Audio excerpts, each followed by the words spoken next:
Eh, Puji syukur atas ke Allah Subhanahu wa Ta'ala dan Nabi Muhammad SAW.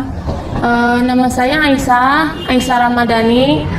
Nama aslinya Lois Eunike Domanita Simanjuntak. Saya berasal dari Pekanbaru, aslinya suku Batak.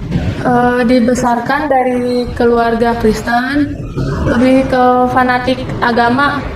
Jadi kan keluarga besar itu mayoritasnya Kristen, dan saya itu ceritanya pernah debat sama tante, debat soal ketuhanan.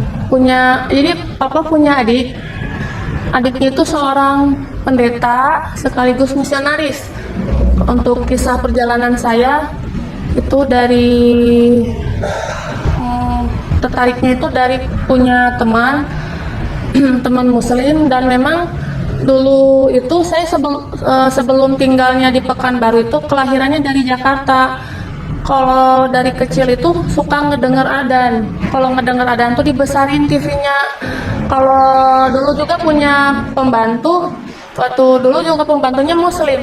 Dan yang paling suka itu waktu kecil, dari kecil itu suka sama kalau kan malam takbiran, karena kalau yang di daerah aku tinggal di Jakarta itu suka ada malam takbiran. Allahu Akbar, Allahu Akbar, Allahu Akbar. La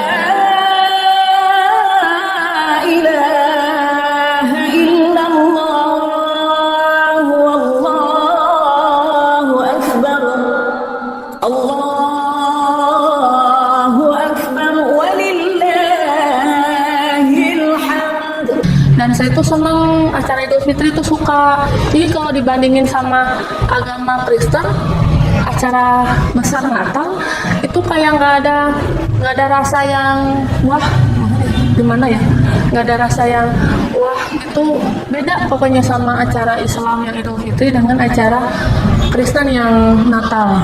Dari temen muslim, saya pernah tanya sama mama, itu tuh nanya sama mama, emang Islam nanyanya mama kalau suatu hari nikah sama orang Islam itu gimana. Saya cuma nanya, itu udah dimarahin ya. Terus kamu tahu nggak Tuhan yang hidup siapa? Tuhan yang hidup saya tuh nggak tahu ya. Tuhan yang hidup disebut sama Yesus, bukan.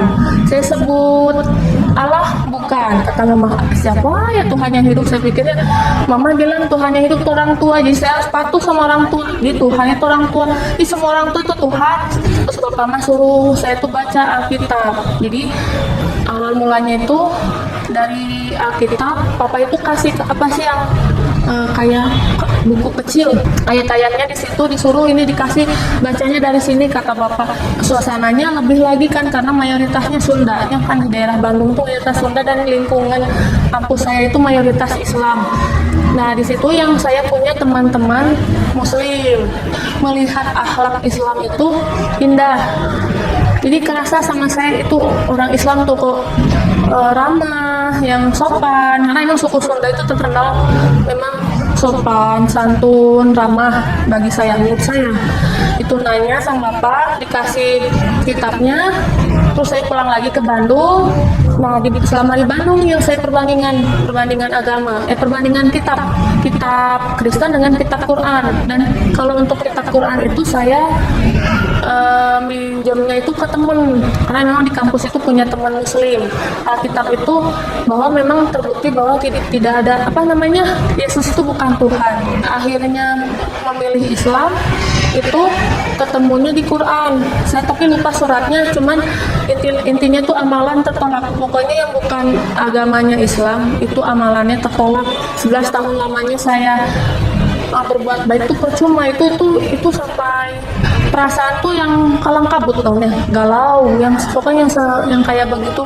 Pada akhirnya udah memutuskan agama Kristen itu nggak masuk akal.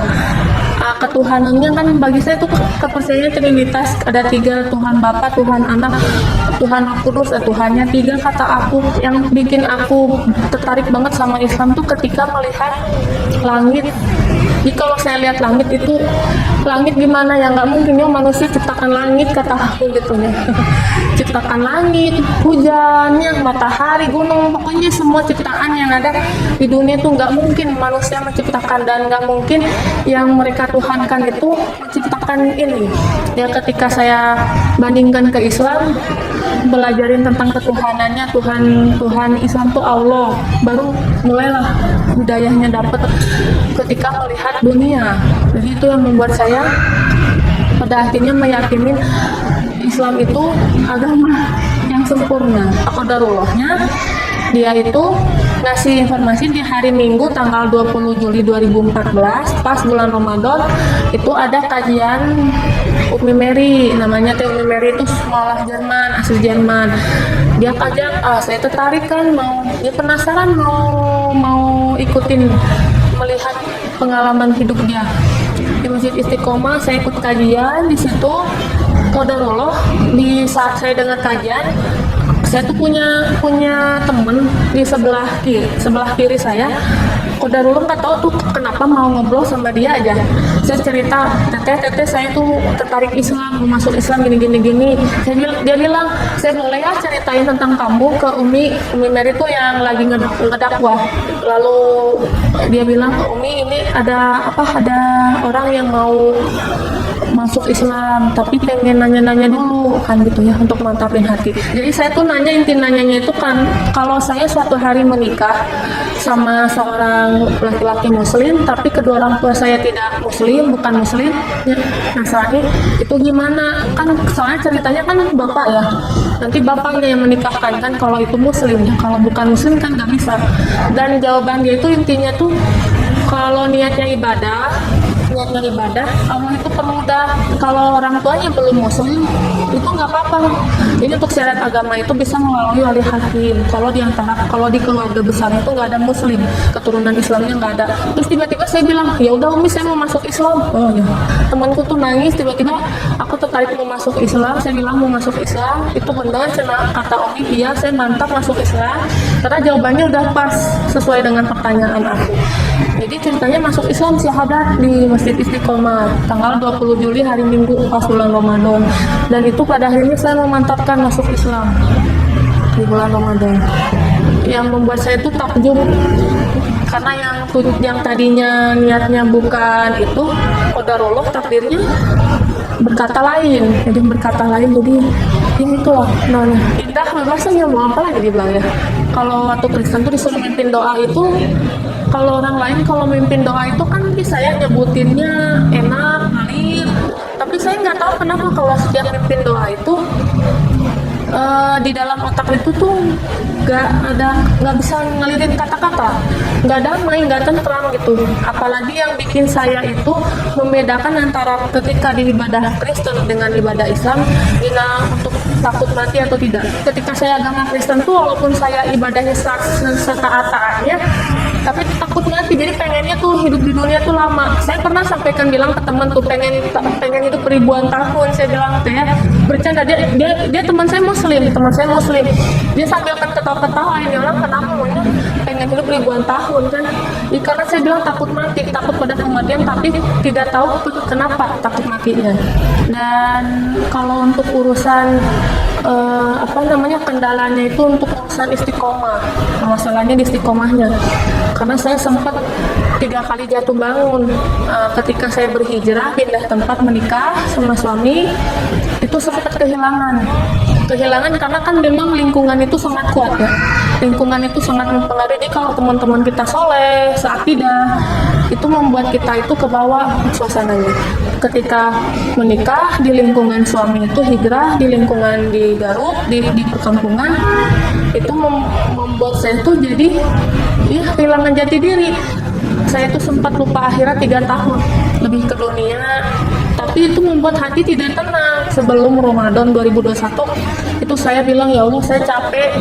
Terus pada akhirnya Allah kasih petunjuk, akhirnya hijrah lagi tuh maksudnya membuat diri tuh merubah dari awalnya, dari sholatnya semuanya, ngaji Qur'annya, nuntut ilmunya, semua itu saya rubah. Pada akhirnya merasa sampai ke sekarang ada sekitar 6 bulan lebih itu merasakan ini yang saya cari lagi, ngerasa oh ini dia namanya istiqomah.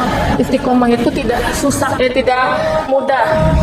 Di tahun 2014 Juli ada 1 bulan itu menutupi kan sama orang tua, tapi pada akhirnya ketahuan, itu langsung didatengin ke Bandung, itu mendadak datang ke Bandung nggak pakai kabar-kabar, jadi udah di depan kosan baru ngabarin, kata bapak mama kamu itu di kosan, dia marah-marah, dia nanya, pokoknya intinya mas saya mah di situ tuh diinterogasi Tuhan ya, ditanya-tanyain kenapa kamu masuk Islam. Nah, kata aku bilang, mama Yesus itu bukan Tuhan, nah, Yesus itu bukan Tuhan, Yesus itu manusia, Yesus itu nabi, di Tuhan itu Allah. Pokoknya saya nyebutin Tuhan, dia marah.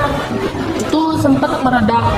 Mama aku minum obat, nggak tahu minum obat, jadi ada efek tidur. Nah, di pas dia tidur itu kesempatan saya kabur.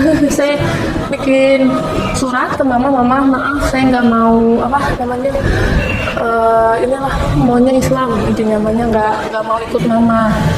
Saya kabur itu tengah malam, jam 12 malam kabur, nyari taksi, malam lari kabur itu sampai takut ketahuannya, kabur nyari taksi. Alhamdulillah udah dapet taksi, naik taksi bilang ke tukang taksi, pak saya masuk Islam, nggak tahu lah pokoknya cerita masuk Islam. Bapaknya kaget, nih orang kenapa ya mendadak ngomongin mau masuk Islam. Itu udah ketakutan, saya takut ketangkep. Bapak datang dari Pekanbaru ke Bandung, terus ke sini ke Masjid Istiqomah mau nemuin saya. Intinya pas nemuin saya, mama kesini diskusi di situ tuh. Saya tetap ngotot bilang, Ma Yesus itu bukan Tuhan, bilang Yesus itu manusia. Saya bilang itu, wah itu marahnya meledak lagi kan, emosi. Terus dari jauh tuh kan ada sepatu mama yang wedges itu ngelempar ke saya, melemparnya dengan tenaga, kena kaki saya hampir pincang, bakat kan kena sepatu wedges itu dilempar. Itu mungkin emosi ya dia kan, tapi saya tuh heran kenapa ya cuma nyebutin karena ketuhanan doang emosinya meledak-ledak. Dan itu juga bapak marah, minta KTP, jadi KTP saya disita, jadi semua identitas saya disita, dan saya itu nggak memegang identitas sampai sekarang, memang nggak punya identitas, pasrah sama Allahnya. Dan inti ceritanya ya langsung beberapa hari kemudian itu orang tua itu bilang mau pertemuan terakhir, ini mah bukan terakhir, ternyata dia terbang ke Medan bertemu sama seluruh keluarga besar. Itu mah di situ didoktrin, jadi selama seminggu saya didoktrin. Dan yang paling ingat itu dibawa ke rumah klinik jiwa, saya dibilang gangguan jiwa kan, klinik gangguan jiwa, dibawa ke psikiater. Orang psikiaternya suruh saya dibawa ke lembaga yang isinya tuh ngedoktrin, jadi lembaga pembinaan yang dalamnya tuh ngedoktrin orang. Ya intinya pas setelah dari seminggu udah saya yang menjalankan skenario.